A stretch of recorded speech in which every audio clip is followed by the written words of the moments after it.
Bonjour à tous, bienvenue pour ce nouveau En Peignoir, l'émission qui parcourt les stations thermales de la région. Aujourd'hui, j'ai pris la direction de Roya-Chamalières pour vous parler d'un endroit paradisiaque qui est tout près des thermes et de Roya-Tonique. Certains disent que c'est le meilleur spot autour de Clermont-Ferrand pour se restaurer ou pour boire un verre. Je pense que le lieu va évoquer pas mal de souvenirs à nos auditeurs. Il s'agit du Moulin des Pierres et donc elle a repris les rênes de l'établissement il y a quelques mois et elle a accepté d'être en peignoir pour cette émission. Bonjour Yann Martinon. Bonjour et bienvenue au Moulin des Pierres. C'est un plaisir d'être là. Alors Yann, quel a été votre parcours avant d'arriver au Moulin des Pierres ? Alors avant le Moulin des Pierres, j'ai eu plusieurs vies, on va dire. J'ai commencé en architecture, j'ai fait 12 ans d'architecture à mon compte. Et puis j'ai arrêté cette activité, je me suis lancée, on va dire, aux côtés de partenaires qui étaient très sympas, chez mon oncle. Voilà, donc j'ai été serveuse pour eux pendant à peu près 5 ou 6 ans. Et ensuite, j'ai bifurqué, je suis allée au Chardonnay pour Hugues Maisonneuve. Et là aussi, j'ai été serveuse jusqu'à ce que je prenne mon affaire. Il y a à peu près, pas tout à fait un an, c'était le 18 mai l'an dernier. Et est-ce que vous fréquentiez l'établissement avant ou vous l'avez découvert récemment ? Non, alors je fréquente depuis que je suis toute petite, du temps d'Odile, je ne sais pas si ça rappelle des souvenirs à tout le monde, qui vient d'ailleurs, qui est une cliente maintenant. Et donc du temps d'Odile quand j'étais petite, après je suis venue aussi du temps de Raphaël et Nicole après Petrelli, parce que ma maman habitait Roya, donc on venait très souvent dans le parc. Et puis ensuite, quand ça s'est fermé, j'ai porté ma candidature pour être preneuse. Et là, c'était un coup de cœur, c'était une évidence pour vous de vous lancer ici ? Oui, absolument. En fait, même quand j'étais architecte et que je venais ici, je me disais, je ne pensais pas du tout prendre un restaurant un jour, mais je me disais, si toutefois je devais en prendre un, j'aimerais trop avoir le Moulin des Pierres. Et mon vœu était exaucé. Quel était votre objectif en reprenant l'établissement ? C'était aussi de donner votre ton, prendre votre marque ici, vos marques par rapport à ce qui s'est fait avant ? Oui, voilà. En fait, ici, j'ai toujours trouvé que c'était un bel endroit, un endroit magique. Alors, vous l'avez vu, la verdure, la nature, tout ça. Mais le petit bâtiment, architecturalement, il est très chouette. Il a un charme indéniable. Donc, j'ai gardé tout ce que je pouvais, c'est-à-dire, vous voyez, le carrelage, le comptoir, les caches radiateurs. On a remis aux normes et un peu au goût du jour le reste, mais on est resté dans l'esprit un peu vintage 70s.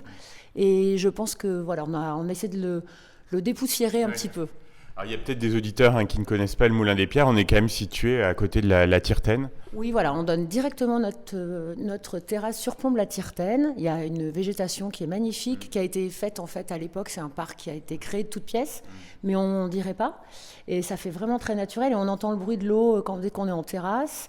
Et en fait, on vit vraiment au rythme de la Tyrtaine parce qu'il y a des oiseaux, il y a des hérons l'hiver. Enfin voilà, c'est très bucolique et c'est ce qu'on adore en fait. Est-ce que les débuts ont été à la hauteur de vos espérances ? Alors on peut le dire, ils ont même été bien au-delà parce qu'on a été un peu surpris d'avoir on pensait qu'on allait se faire une petite clientèle petit à petit. En fait, on a été un tout petit peu débordés dès les premiers jours. Donc on a essayé de faire au mieux. Il y a certainement des gens qui ont été déçus, mais on a essayé de faire de notre mieux. On va essayer de refaire un peu mieux cet été parce que c'est toujours le problème des recrutements, dont on parle tous. Oui. Donc voilà, le but c'est de trouver le bon équilibre entre la clientèle, ce qu'on offre et les gens pour servir. Mais effectivement, on a été un peu débordés. Il y a une grosse saisonnalité sur cet établissement. Donc on est un petit peu éteint l'hiver, bien qu'on soit ouvert, tout le monde ne le sait pas. Et en revanche, l'été, on est vite débordé. C'est un peu le bar de la plage. C'est ça, avec vue sur la mer. Alors, quel est le concept du Moulin des Pierres au-delà de ce cadre magique ? Qu'est-ce que vous proposez ici ? Alors ici, on est fermé les matins, on attaque au service de midi avec une offre, on a un menu à 25 € avec 3 choix d'entrée, 3 choix de plats et généralement 3 ou 4 desserts. Cuisine plutôt familiale, que des produits de saison, que du frais. Camille, donc, qui a les reines de la cuisine, essaye d'élaborer des choses aussi végétariennes pour certains, parce qu'on a des demandes de plus en plus récurrentes. Donc on a des viandes, des poissons, on va étoffer un peu une carte des salades pour l'été. L'après-midi, goûter donc avec des pâtisseries. Et puis cet été, on va avoir les machines à glace à l'italienne, l'incontournable. Et après, le soir, on bifurque en apéritif. Donc le soir, on ne réserve pas, on vient, on vient boire un coup, manger une planche, mais ce n'est pas obligatoire, on peut boire un petit verre. En général, sur la terrasse, au bord de l'eau. Donc voilà, les planches, charcuterie, fromage, les classiques. Il va y avoir une planche poisson, des bagels, quelques tartines chaudes, enfin voilà. Sympa. Et le dimanche, donc, il y a brunch. Alors, pas tous les dimanches. En fait, on fait un dimanche par mois. Le prochain, c'est le 7 avril. Et ensuite, au gré de l'été, je pense que le dimanche, on va ouvrir plutôt les après-midi pour boire des verres. Parce que le problème c'est pareil, d'ouvrir le dimanche, c'est qu'on a quand même, j'ai des employés et j'aime bien qu'ils aient 2 jours consécutifs de repos. Le dimanche, ça nécessite une grosse mise en place. Donc, on se repose pour tenir le coup tout l'été. C'est bien Yann, on va faire une petite pause musicale, on se retrouve donc juste après pour continuer de parler du Moulin des Pierres. Deuxième partie de ce En Peignoir, je suis toujours au Moulin des Pierres à Roya avec Yann Martinon qui a repris cet établissement donc il y a quelques mois, un endroit magique qu'on vous invite à découvrir si vous ne le connaissez pas encore ou à y revenir si ça fait un petit moment. Yann, quelle est la clientèle qui fréquente l'établissement? C'est un petit peu éclectique je pense. Complètement. En fait, elle évolue beaucoup au cours de la journée. Donc, les midis, on a des gens qui travaillent alentour ou pas et qui viennent se garer et manger ici. On a des familles, parce que la terrasse, elle est parfaite quand on a des enfants. Ils peuvent courir et tout ça. Il faut être vigilant avec l'eau, mais ils peuvent s'amuser. L'après-midi, alors là, c'est très familial, ou les amoureux. Ah oui. Voilà, les petites mamies qui amènent des petits-enfants aussi. Et le soir, là, c'est plus festif. Donc, je vais dire, là, c'est peut-être un peu plus de 25 à pas d'âge d'ailleurs. Voilà, c'est un peu moins familial le soir, quoi qu'on ait des enfants qui sont encore amateurs de faire la fête. Et la saison thermale attaque bientôt, là, au mois d'avril. On imagine que les curistes aussi, et même les clients de Roya Tonic viennent régulièrement. Oui, alors les clients de Roya Tonic, on les a tout au long de l'année. On le remarque parce qu'ils ont les cheveux mouillés souvent. Et ils viennent tout au long de l'année boire un verre, manger un petit truc après la séance à Roya Tonic. Donc ça, c'est plus une découverte pour nous. On ne pensait pas qu'on aurait autant l'hiver. Et après, les curistes, l'été, oui, ils viennent beaucoup en se promenant. Surtout boire des verres les après-midi, déjeuner pour certains ou prendre une planche, mais surtout effectivement se détendre au bord de l'eau, prolonger un peu leur détente de terme ici. Vous avez aussi une vie culturelle, il y a souvent, je vois passer des concerts, des choses ici. Oui, alors effectivement, on a fait un gros concert l'an dernier avec les Black Charts, c'était le premier concert qui a été un succès. On a refait un petit concert cet hiver, mais c'est un peu compliqué parce que le lieu est petit, donc dès qu'on met un groupe, ça mange énormément de place. Donc voilà, donc on va refaire au beau jour, on va envoyer la programmation, je communique sûrement sur les réseaux, puis avec la mairie qui est notre partenaire puisque c'est notre propriétaire. Et on va refaire 3 ou 4 concerts, je pense, dans l'été, effectivement, un peu d'éclectisme parce qu'on aime un peu tout. Donc voilà, on passera ça, on communiquera là-dessus. On en parlera sur Logos FM. Alors Yann, vous parlez des réseaux sociaux, vous êtes assez active et ça vous permet aussi de toucher peut-être un autre public. Oui, voilà. Alors, on essaye d'être sur les réseaux sociaux. Alors, je ne prends pas assez de temps pour le faire. Il faudrait que j'en prenne plus. Vous travaillez beaucoup aussi. Merci, c'est vrai. Et donc, on essaye d'être sur Insta, sur Facebook. On publie essentiellement les événements, les brunchs, la carte en story, puisqu'elle change régulièrement. Les gens nous demandent souvent, est-ce que vous avez un menu qu'on peut voir sur votre site? Donc, nous, on n'a pas de site. On est uniquement sur Google et sur les réseaux.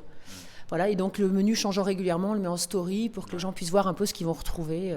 Voilà. Je crois qu'on peut aussi privatiser l'établissement, ça se fait régulièrement? Oui, l'hiver, on privatise très facilement parce qu'en fait, c'est une petite pièce, une double pièce avec un petit étage. Ça permet de recevoir entre 40 et 50 personnes l'hiver. Et l'été, ce qu'on privatise, en fait, c'est des parties de la terrasse parce que comme on est dans un lieu public, je ne veux pas privatiser complètement l'établissement pour que les gens qui se promènent puissent quand même continuer à profiter de chez nous. Donc, on fait une terrasse, une autre. On fait avec... les gens peuvent nous demander des choses particulières, un menu spécial, etc. On fait. Qu'est-ce que vous aimeriez développer dans l'avenir? J'imagine que vous êtes une femme active, vous avez des projets, des idées pour cet établissement? Alors, mes projets, ça serait, je pense, de lisser un petit peu cette saisonnalité. C'est ce qui me tient le plus à cœur, c'est-à-dire que je trouve que l'hiver, c'est comme un petit chalet sous la neige. On est très, très bien, on l'a fait cet hiver, et je pense qu'on n'est pas assez connu l'hiver. Donc, ce que j'aimerais, ça serait déjà relancer ça pour qu'il n'y ait pas vraiment 2 saisons, été et hiver, qui est le printemps, comme tout de suite, l'automne aussi qui existe, et puis que justement, on puisse étaler ça sur toute l'année. Au-delà de l'établissement, est-ce que vous êtes convaincu? On imagine que oui, si vous êtes là par le potentiel d'avenir de Roya, qui est pleinement dans la métropole et puis pas loin des volcans, vous avez quand même une situation privilégiée. Oui, nous, on se rend compte dans la clientèle on ne savait pas du tout à quoi s'attendre parce que je ne vivais pas à Roya auparavant. Et on se rend compte que la clientèle est de plus en plus jeune. beaucoup de couples avec des enfants, donc ça laisse présager de gens qui s'installent vraiment de façon pérenne et durable. On se rend compte que, que les gens sont curieux, sont avides de plein de choses. Je vois la salle qui marche très bien, l'avancée, tout ça. Je pense que les gens, oui, il y a un vrai potentiel. Et je pense que par rapport au Roya il y a 20 ans, c'est complètement transformé. Oui, ça bouge beaucoup, ouais. J'ai la question rituelle de fin d'émission. Yann, quand vous êtes-vous retrouvé en peignoir la dernière fois ? La dernière fois, c'était il y a un peu plus d'1 an, avec mon amoureux. On était à Rome, dans un hôtel, et on était en peignoir. Avec un beau spa ? Avec un très beau spa. Très beau spa, oui, effectivement. Et la prochaine fois, Roya Tonique, j'imagine. J'ai pas le choix. Vous êtes à côté, mais vous bossez tellement. J'irai directement en peignoir, peut-être.